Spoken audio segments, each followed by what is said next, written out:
Loving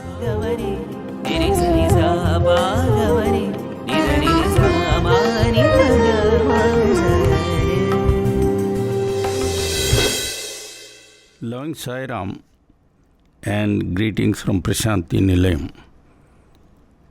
As I told you last time, Kamsa, who was scared to death that the eighth born of Devaki was still alive, began to try, using the help of Asuras, every possible means to kill all newborn babies in his kingdom. One of these agents was a female named Putana, and seeking young babies to kill, she wandered into Gokulam. There, her attention was attracted by the sight of a steady stream of people, particularly women, going in and coming out of Nanda's house. Investigating the matter, she discovered that it was all due to the presence in that house of a most charming baby. Promptly, Putana assumed the form of a beautiful young lady. She had the power to assume any form she desired. And having assumed the form of a beautiful lady, Putana entered Nanda's house. And there she requested Yasoda to give her baby Krishna so that she may fondle the baby and give milk to it. This Yashoda gladly did, because she had some work to attend to. And after handing over the baby, she disappeared inside, feeling that the baby was safe with the visitor. What Putana had planned to do was to feed Krishna not milk but a deadly poison. But Krishna quietly sucked away the poison and Putana's life as well. Putana fell dead, and when she did so, she reverted to her natural grotesque form. Shortly after this, Yashoda returned, and she swooned upon seeing the carcass of a huge demoness and her baby playing nonchalantly by its side. The entire village was mystified by the event, and especially the death of the demoness, but none could associate Krishna with her destruction. When Yashoda regained her consciousness, she rushed to the altar to offer her grateful thanks to Narayana for saving a child.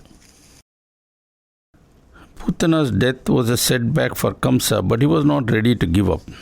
A steady procession of Asuras were dispatched to Gokulam as executioners, but as it happened, it was they who got executed. In every case, Krishna managed things so adroitly that the villagers, Yasoda in particular, were led to believe that it was an unseen divine hand that was protecting the baby. Meanwhile, back in Mathura, Vasudeva, who knew the secret about the two boys growing up in Gokulam, constantly thought of them. He was anxious that all the religious rites meant for protecting children must be gone through in their case also. And he summoned his family priest Garga and asked him to drop in at Nanda's house as if casually and perform all the due ceremonies. Garga called on Nanda as instructed, whereupon Nanda requested the priest to formally name the two boys. Garga readily did so, naming the son of Rohini as Balarama and that of Yashoda as Krishna.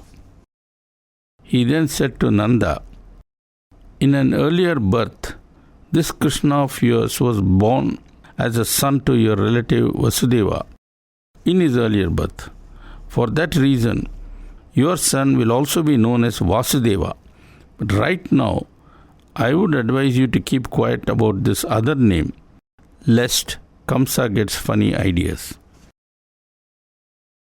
If the baby marvels of Krishna were a source of wonder, his childhood leelas become a source of delight to many and a headache to some. Stealing butter from the houses of various gopis or cowherd girls, of course in the company of other boys, became a daily ritual, and there was no end to the complaints that Yasoda constantly received. Fresh butter is known as Navanitam. Hence, amongst his friends, Krishna was also known as Navanita Krishna. One day when all the children were playing in the courtyard, Balarama ran excitedly to Yashoda and said, "Auntie, Krishna is eating mud by the handful." Perplexed and annoyed and worried, Yashoda rushed to Krishna and asked him whether he was eating mud as was being alleged.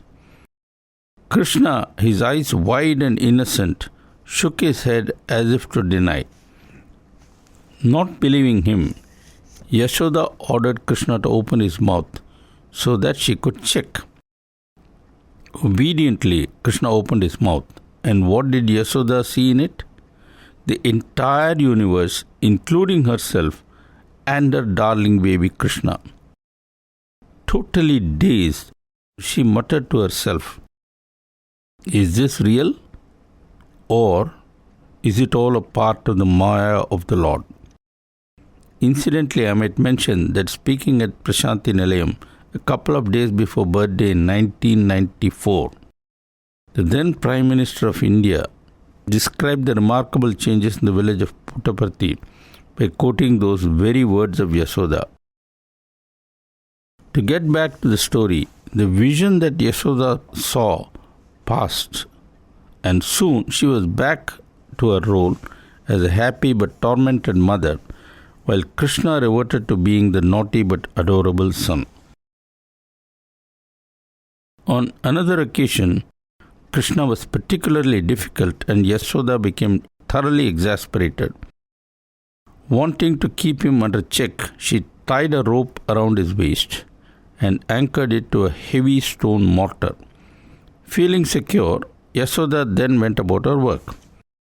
In the beginning, Krishna passed time watching the birds and the monkeys in the courtyard, but getting bored, he began to crawl on all fours, dragging effortlessly behind him the huge mortar intended by Yashoda to be an anchor. In the courtyard were two tall trees growing close to each other. Krishna went right between them, but the mortar got stuck. When Krishna pulled forward, the tree snapped and fell to the ground. Instantly, they both were transformed into two beings. Falling at Krishna's feet, they said, "O Lord, we are the sons of Kubera, the deity of wealth. We became trees on account of a curse, but by your grace, we have received redemption." So saying, they vanished. It all happened on account of the rope tied around his waist. Of course, Krishna had willed it be that way, and for this reason, Krishna is sometimes referred to as Damodara. The inhabitants of Gokulam became concerned that the mishaps to Krishna were occurring in a never-ending sequence. True, by God's grace, no evil had befallen the young one, but maybe there was something evil about the very place. Why not therefore move over to some other spot, like the beautiful Vrindavan, nestling under the Govardhan hill, Govardhanagiri, and close to the river Yamuna? Thus it was that Krishna and his Gopala cowherd friends soon found themselves frolicking in Vrindavan and its neighborhood. By now, Krishna was a bit older, and he used to join the other boys of the village in taking the cows out every day for grazing. Kamsa, disturbed as ever that his mortal enemy was still out there somewhere, continued to send his agents on the prowl. One such asura by name Vatsa disguised himself as a calf and mixed with a bunch of cows and calves taken out by the cowherd boys, waiting for an opportunity to attack Krishna. Krishna easily saw through the disguise and made short work of the asura. Another asura by name Baka met the same fate, and after Baka came Agha, the brother of Putana and Baka. Agha assumed the form of a mountainous python and lay in wait for Krishna with his enormous mouth wide open. The Gopalas, straying in the neighborhood, mistook the wide open mouth to be a cavern and entered in it in order to explore. The cows and calves followed the boys, but Krishna stayed outside, quietly watching the proceedings. Just as the python was about to close its mouth, Krishna too entered and allowed himself to be trapped along with the others. When the jaw snapped shut, Krishna began to grow bigger and bigger and bigger. Aga tried his best to spit out Krishna, but Krishna stayed put till the Asura was choked to death. Most of the boys were about 5 years old, which was also roughly Krishna's age at that time when this incident took place. Young they might have been, but amazed they certainly were by the constant display of Krishna of his extraordinary yogic powers. However, through his shroud of Yogamaya, Krishna soon made them forget these remarkable incidents, after which Krishna was to them just like one of them. Meanwhile, Brahma the Creator was watching all these events from heaven. He at that time did not really know who Krishna was and decided to test the limit of Krishna's powers. Brahma then came down from the heaven. While Krishna was dozing under a tree, he collected the boys, the cows, and hid them in a cavern. When Krishna woke up, he found that he was all alone. Exercising his yogic vision, he immediately understood Brahma's game, and smiling to himself, he decided to teach Brahma a lesson.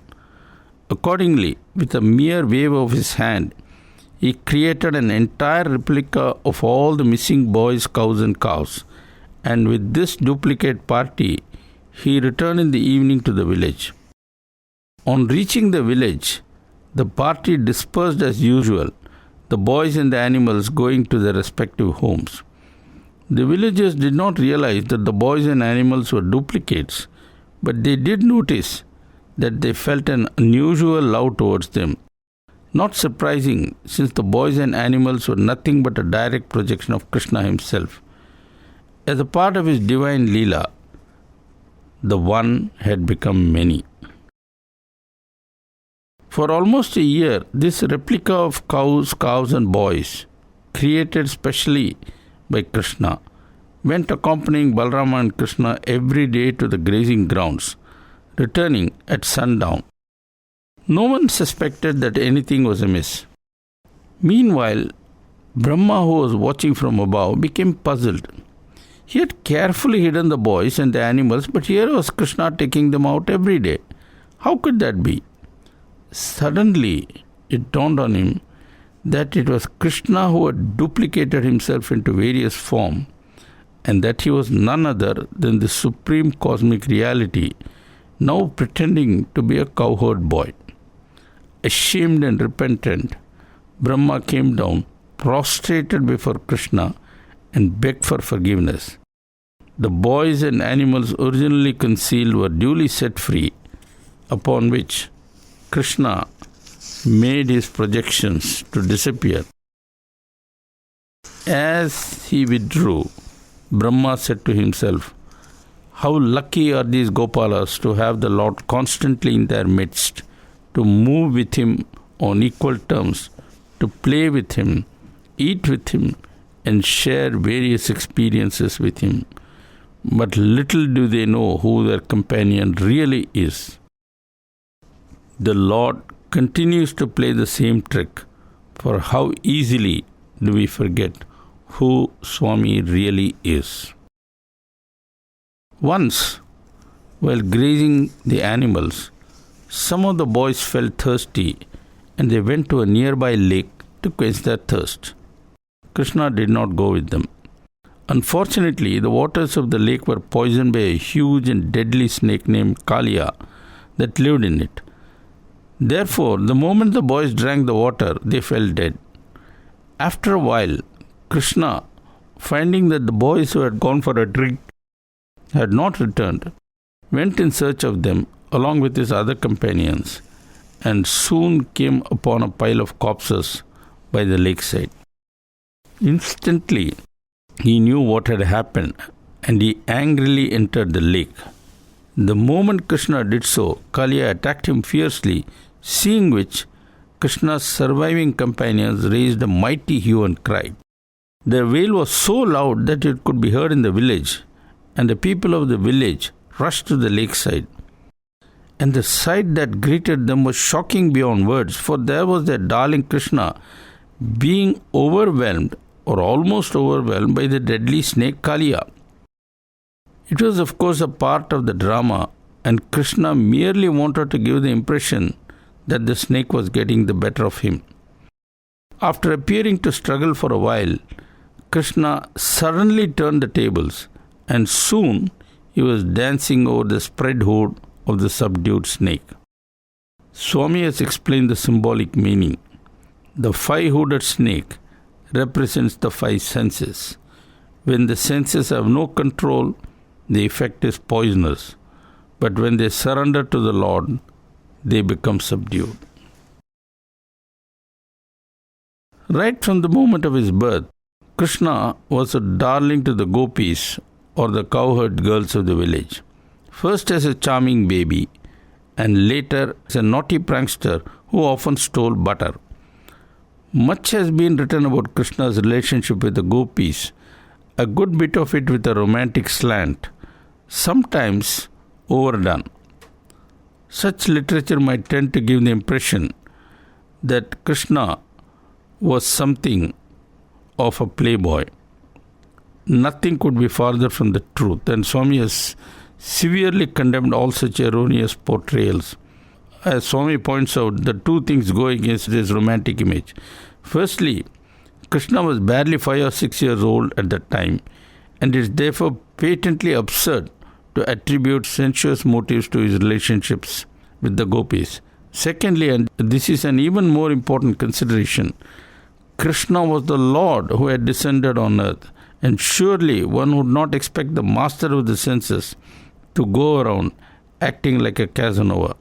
Would he, the ultimate guru who had come to teach the Gita, set such an example? Obvious though these points are, strangely, they have not found wide expression prior to Swami's comments. Another time, once again while out grazing the cows, the boys felt hungry, and on Krishna's advice, they approached a group of Brahmins for food. The Brahmins, who were at that time in the midst of an important ritual, did not take kindly to the interference from the boys and chased the boys away. Hungry and angry, the boys returned to Krishna for a new solution to their problem. Krishna smiled and said, "Go again to the ashram of the Brahmins, but this time you ask the wives of those performing the yajnas. They are called Yajnapatnis. Ask the Yajnapatnis for food." And when the Gopalas went to the women and asked them for food in Krishna's name, what a difference it was. Instantly, the Yajnapatnis collected all the special food made for the sacrificial offering, Naivedyam, and rushed to where Krishna was. These women were not versed in the Vedas, nor in the performance of Vedic rituals, but their hearts were full of love for Krishna. They knew who he was, and seeing him, they shed tears of joy. And Krishna obliged them with a glorious darshan. Later, when the Brahmins heard about the divine darshan that their wives had received, but which they had missed, they repented their folly. The story has a moral, which is that love for the Lord is more important than mere scholarship or adherence to rituals. The latter could, as it did in this case, lead to spiritual blindness. Once, when he was about 7 years old, Krishna saw everyone in Vrindavan preparing for a big yajna. He became curious and he asked Nanda what the excitement was all about. Nanda replied that the village was getting ready to perform a yajna to propitiate Indra, the king of the Devas.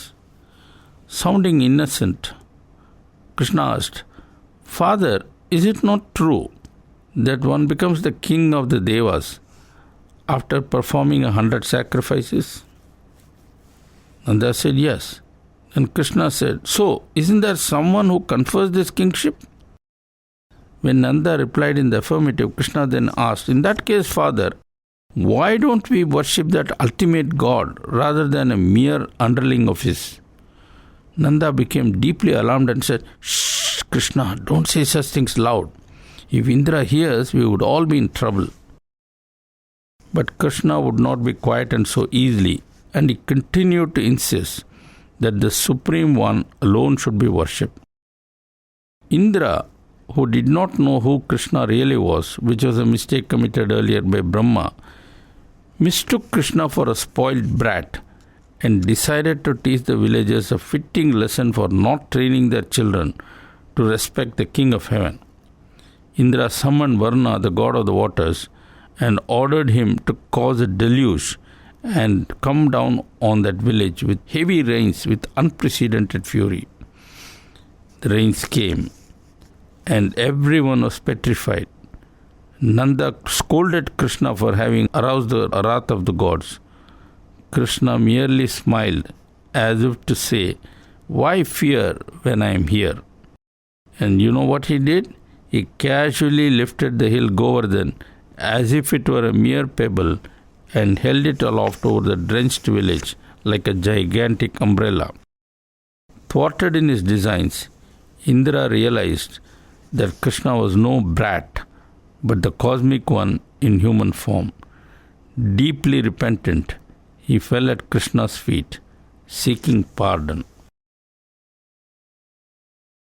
The time for Kamsa's extermination was fast approaching, and as if to set the wheels in motion, sage Narada informed Kamsa that Devaki's eighth son was actually growing up in Vrindavan in the house of Nanda, and explained to Kamsa how the transfer of Krishna was stage managed. Given this firm tip, Kamsa initiated fresh steps to trap Krishna. This time, no effort would be spared, but first, Krishna would have to be lured to come to Mathura. For this purpose, Kamsa organized a grand festival and sent his lieutenant Akrura to specially invite Nanda and his family. As Akrura's chariot bearing Krishna and the others was about to leave Vrindavan for Mathura, the gopis who had gathered there realized that Krishna would not return, and for them this was a stunning blow. They cried, wept, pleaded, and used every trick known to detain Krishna, but the artful dodger made a neat getaway as there was a job waiting. Kamsa had to be killed, and his parents, Vasudeva and Devaki, had to be freed. As Krishna and Balarama arrived at the special stadium created for staging the sporting events, it was already packed to capacity. Just then Kamsa arrived and took his seat amidst loud cheering by his henchmen. On a signal from him, the evil plan to do away with Krishna was set in motion. A mad elephant named Kovalayapida was let loose upon Krishna, but the 8-year-old made short work of it, stunning the entire gathering. It was a rather bad start for Kamsa, who became furious and tried even more wicked methods of extermination. However, every one of them failed. Having slowly worked Kamsa up to the height of fury, Krishna finally tackled him direct and killed him. With Kamsa removed, the reign of terror that prevailed in Mathura was over. While the public rejoiced and danced in the streets, Krishna and Balarama rushed to relieve Vasudeva and Devaki from captivity, and at long last, the tormented parents were reunited with their divine offspring. Although at birth Krishna had revealed his divinity to Vasudeva and Devaki, he now made sure that they both came under the spell of his Maya so that they could enjoy him as their son. Thus it was that Vasudeva started worrying about Krishna's education and then entered him and Balarama into the Gurukulam of sage Sandipani, where the brothers excelled as model students. Completing the charade of receiving education, Krishna returned to his parents in Mathura, where at long last he learnt all about his relatives. he discovered that his father had a sister named Kunti who had 3 sons named Yudhishthira, Bhima and Arjuna. Later I shall give more details about Kunti and her sons because that is important to our narrative. To get on with what I am telling you right now, a chance for Krishna to meet Kunti soon arose on account of a total solar eclipse. On such occasions, the pious always gathered at a holy spot and took a cleansing bath on conclusion of the event. Krishna and Balarama went with their parents to a place called Samantapanchaka, which is close to Kurukshetra, later to become famous. Gathered at the holy spot were men and women, sages and kings, the rich and the poor, and the old and the young. Nanda and Yasoda were also there, and there was an emotional reunion between Krishna and his foster parents, who brought him up in Gokulam and Vrindavan. Meanwhile, Kunti spotted Vasudeva and bitterly complained to her brother for having ignored her so long. Whereupon, Vasudeva had to narrate the sad story of how most of his time was spent in prison. The rishis who had come there in large number were overjoyed about Krishna's presence. They knew who he was. They rushed to him and fell at his lotus feet. But with a mischievous wink, Krishna held them in check. Instead, like an ordinary boy, he prostrated before them and sought their blessings, much to the embarrassment of the holy ones. Spotting the rishis, Vasudeva approached them and asked them about the best path to follow in order to achieve purification. With deep feeling, the rishis said, "The constant and incessant worship of Narayana is the path to follow. Not only is it the best, but it's also the easiest." Vasudeva was delighted and he turned to Krishna and said, "Heard that? What a wonderful advice. You too must remember to follow that." Wearing a supremely obedient look, Krishna replied, "Yes, of course, Father. I shall always remember that constant worship of Narayana is the only path." Well, that's all for now. I shall see you again next week. Meanwhile, please rejoice that we are so fortunate to have that very same Krishna with us right now, right amidst us. All of us must use every means we can command to make the best use of this incomparable opportunity, not only to elevate ourselves spiritually, but also to experience true bliss by being one with the Lord in body, mind and soul. Jai Sai Ram.